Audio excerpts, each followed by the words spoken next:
Welcome to Washington Talk. I'm Young Kim. As North Korea continues to be hammered by economic fallout, the country's leader Kim Jong-un said a new 5-year economic development plan will be laid out next January. Meanwhile, South Korea's unification minister Lee In-young, who has been pushing for small-scale trade between two Koreas, called for an adjustment to the U.S.-South Korea working group on North Korea policies. Today we'll discuss these and more. Joining us is Stephen Noerper, a Senior Director for Policy at Koreasosaiọti. Dr. Noerper is a Senior Research Scholar at Columbia University and a Senior Advisor to the United Nations Program on Northeast Asia. Jenny Town also joins us today. Ms. Town is a Fellow at Stimson and the Deputy Director of Stimson's 38 North, a website providing policy and technical analysis on North Korea. Thank you so much for joining us today. Thank you. Chairman Kim Jong-un said the regime will come up with a new economic plan in the beginning of the next year. Can we start with you, Dr. Noerper? What was your first take? First take is that it certainly shows that the inward-looking nature of the regime in Pyongyang now is one where the brunt of COVID, of the cutoff of trade with China associated with that, of the impact of sanctions is being felt. So Kim Jong-un is realizing that the economy, after having reviewed foreign policy this last year, is in need of much mending. He's been out on-site inspections, highly critical, and it appears that there is an economic adjustment coming in the new year. Mm-hmm. How about you, Ms. Town? Well, I think it'll be interesting to see how a new 5-year plan is structured. The last plan seems to have been derailed by the drastic changes to the political environment in 2017 through 2020, from increasing sanctions to a full-court press diplomatic effort. None of those factors were likely expected when the previous 5-year plan was created, and is also probably why the North Koreans haven't talked about the 5-year plan during the end of the year, during the party plenum that we saw in December. I think Kim Jong-un's remarks at the party plenum in December of last year laid out a number of objectives that he felt were necessary to accomplish to better adapt to the political environment at hand, and not simply hope for better conditions. And I would assume that these will be the basis for the 5-year plan that's being drafted now. Mm-hmm. The new economic plan will be unveiled in January, which is about 5 months away from now. But why can't they announce the plan right now, Dr. Noerper? Well, one, it's an issue probably of planning and of capacity, but also, according to sort of communist system dictates, 5-year plans are de rigueur. It's what the Chinese have done. Actually, to get people together in January when it's much harder to travel may show, in fact, the necessity for the imposition of new measures or an adjustment to the economic approach. Mm-hmm. Ms. Town, could you share your thoughts on this? Yeah, I mean, I would agree. Like, technically, the last 5-year plan is still in place, even if they aren't adhering to it at the moment. It would be a process to do it in the May plenum, in the April-May plenums, rather than the January one. But I think that the January date does give it a little bit more urgency to the situation and urgency to the guidance that's needed to get through this difficult period. Mm-hmm. Chairman Kim acknowledged the previous 5-year economic plan fell short amid unexpected and inevitable challenges. The sanctions hit North Korean economy was aggravated amid coronavirus fears and flood damage. Dr. Noerper, are these the real reasons behind the failure? Is there anything else we should look at? It's a combination of factors. One is it's the systemic failure, right? The legacy of a Stalinist economic central planned economy. That hasn't adjusted. And what's needed is opening to the outside. And they know that. It's a matter of ratcheting toward that in a way where they try to maintain regime survivability. But on top of that, we have the very difficult realities, one that the entire globe is sharing in terms of COVID. But North Korea pulled down the shutters and essentially then cut off trade with China, with the exception of some humanitarian aid from China and Russia and some energy assistance. North Korea has not had much economic activity this year. On top of that, you have the very real public health concerns. You have the natural disaster, and certainly the flooding has destroyed a great deal of arable land, which the United Nations and others have expressed a tremendous amount of concern about relative to food shortages and putting us back into a situation that could resemble 1997. So all of that, I'm sure, is pressuring the regime to try to make the adjustments necessary because it's increasingly dire from all appearances. Ms. Town? Yeah, I mean, I think I would agree with a lot of what Dr. Noerper said. There's a lot of conditions now that the North Koreans did not anticipate happening. I think over the past few years, there was a lot of hope as well that they would get some relief from economic sanctions, at least in some of their more commercial sectors. That didn't come. I think they were very disappointed about that. And then they were hit with COVID-19 and having to close those borders. A lot of their economy now is really dependent on tourism, especially, and cross-border trade. And so for that to go at this extended period of time now without any activity is a huge economic shock to the system. And so it's something that they will continue to struggle with. And like I said, it's something that's probably being debated quite widely in their economic planning circles as to how they're going to manage through this and readjust to these new conditions. Last December, Chairman Kim Jong-un emphasized that North Korea will make a frontal breakthrough with self-reliance. It didn't turn out successful, obviously. Dr. Noerper, does this put Chairman Kim in the corner? Well, I mean, first of all, self-reliance and the reference to Juche is something that has been with the regime, since his grandfather's time.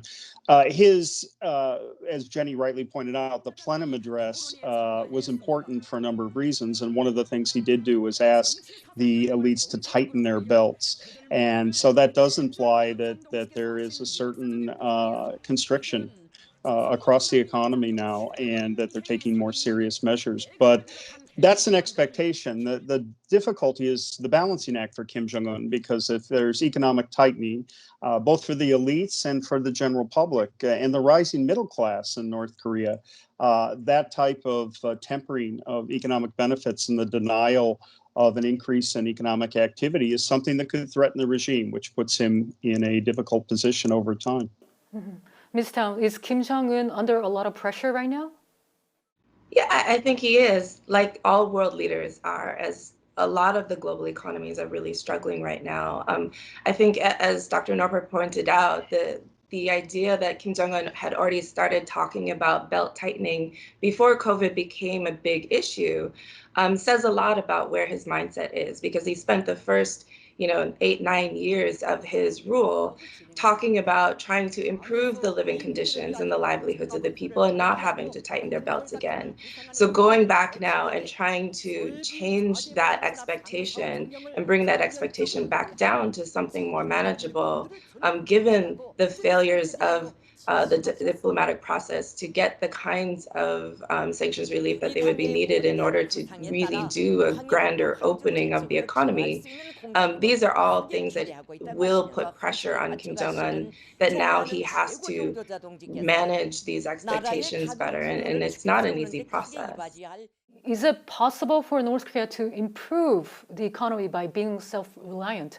Dr. Noerper, what does it really take for North Korea to make a real progress? The fact is that North Korea still pursues Pyeongjin policy of pursuing both economic and nuclear development at the same time. What do you think? Well, I mean, the challenge is to convince North Korea that they don't derive security for their nation through the possession of nuclear weapons. So denuclearization is what the international community has been insistent on in order to lift those sanctions. There's going to have to be some partial lifting of sanctions, and that probably would best occur through the inter-Korean reconciliation process. And that's why we should all be supportive of those overtures, because there then you could see South Korea go to the Security Council and ask for some exceptions to sanctions. And that would begin to lighten the load for North Korea. Mm-hmm. South Korea's spy agency said North Korean leader Kim Jong-un has delegated part of his authority to his younger sister, Kim Yo-jong. Ms. Town, is this something new? Haven't we heard a lot about Kim Yo-jong's role since March? Yeah, it's a little unclear to me what the NIS really means by delegating authority. Does Kim Yo-jong really have autonomous decision-making power? I don't know. Certainly, she has taken over responsibility of, for instance, inter-Korean relationships. We've seen her take on other issues. We've seen other cabinet members take over and take responsibility for, their issue areas as well. And Kim Jong-un does give them a lot of room, but also it comes with consequences. You take the risk. If it pays off, you reap the benefits or you reap the consequences. And we've seen several of these members also be removed from their positions and replaced along the way. With Kim Yo-jong, I think it's very unclear what her position is, and especially in relationship to her brother. And I think there's still a lot we don't know, and that we have to wait and see how that turns out.